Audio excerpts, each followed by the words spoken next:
کیا آپ نے کبھی یہ سوچا ہے کہ اللہ نے فجر کی نماز ٹھیک اسی وقت کیوں رکھی جب ہماری نیند سب سے زیادہ گہری ہوتی ہے؟ یا عصر کی نماز عین اسی وقت کیوں فرض کی گئی جب ہمارے اندر دن بھر کی تھکاوٹ، چڑچڑاپن اور غصہ اپنے عروج پر ہوتا ہے؟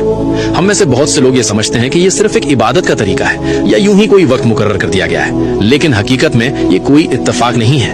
اللہ نے 5 وقت کی نمازیں بالکل انہی وقتوں میں فرض کی ہیں جہاں آپ کی روح اور آپ کا دماغ سب سے زیادہ کمزور ہوتے ہیں۔ دن کی شروعات فجر سے ہوتی ہے، دنیا سے ملنے سے پہلے اللہ سے ملاقات۔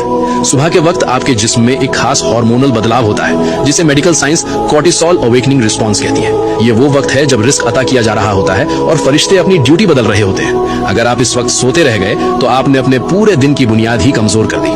پھر آتا ہے ظہر کا وقت۔ دن کے بیچ میں جب آپ کام کر رہے ہوتے ہیں تو آپ کے جسم کا انرجی لیول گرنے لگتا ہے، فوکس ختم ہو جاتا ہے، دماغ تھکنے لگتا ہے اور انسان غلط فیصلے کرنے لگتا ہے۔ ظہر کی نماز آپ کے دماغ کے لیے اللہ کی طرف سے ایک پرفیکٹ نیورولوجیکل ریسٹ ہے۔ یہ آپ کے دماغی بوجھ کو ختم کر کے آپ کی توجہ کو دوبارہ بیلنس کرتی ہے۔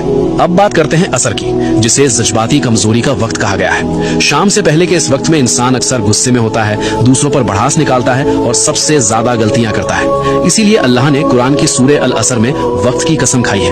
عصر کی نماز ایک حفاظتی رکاوٹ ہے جو آپ کو جذباتی طور پر ٹوٹنے سے بچاتی ہے۔ اس سے پہلے کہ ہم مغرب اور عشاء کے ایک بہت بڑے راز کی طرف بڑھیں، اس ویڈیو کو ابھی اپنے دوستوں اور عزیزوں کے ساتھ شیئر ضرور کریں تاکہ وہ بھی نماز کی اس خوبصورت حقیقت کو سمجھ سکیں۔ مغرب، بدلتے ہوئے لمحوں کا وقت۔ جب سورج غروب ہوتا ہے تو آپ کا دماغ دن کی رفتار سے نکل کر آرام کی طرف جانے لگتا ہے۔ یہ ایک ایسا ٹرانزیشن کا وقت ہے جس کے بارے میں ہمارے پیارے نبی حضرت محمد صلی اللہ علیہ خاص طور پر تنبیہ فرمائی ہے۔ جب رات داخل ہوتی ہے تو غیب کی مخلوق زیادہ ایکٹیو ہو جاتی ہے۔ مغرب صرف ایک نماز نہیں بلکہ اندھیرے کی دہلیز پر ملنے والی ایک مضبوط حفاظت ہے۔ اور آخر میں عشاء، اندر کی دنیا کی حفاظت۔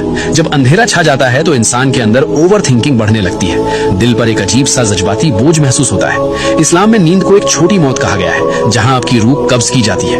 عشاء کی نماز غیب کی دنیا میں داخل ہونے سے پہلے آپ کی آخری حفاظت ہے۔ یاد رکھیے، جب آپ کوئی نماز چھوڑتے ہیں تو آپ صرف ایک فرض نہیں چھوڑتے بلکہ آپ وہ خاص لمحہ کھو دیتے ہیں جو خالق نے آپ کو سنبھالنے اور سکون دینے کے لیے بھیجا تھا۔ یا اللہ ہم سب کو اور ہماری نسلوں کو 5 وقت کی نماز قائم کرنے والا بنا دے۔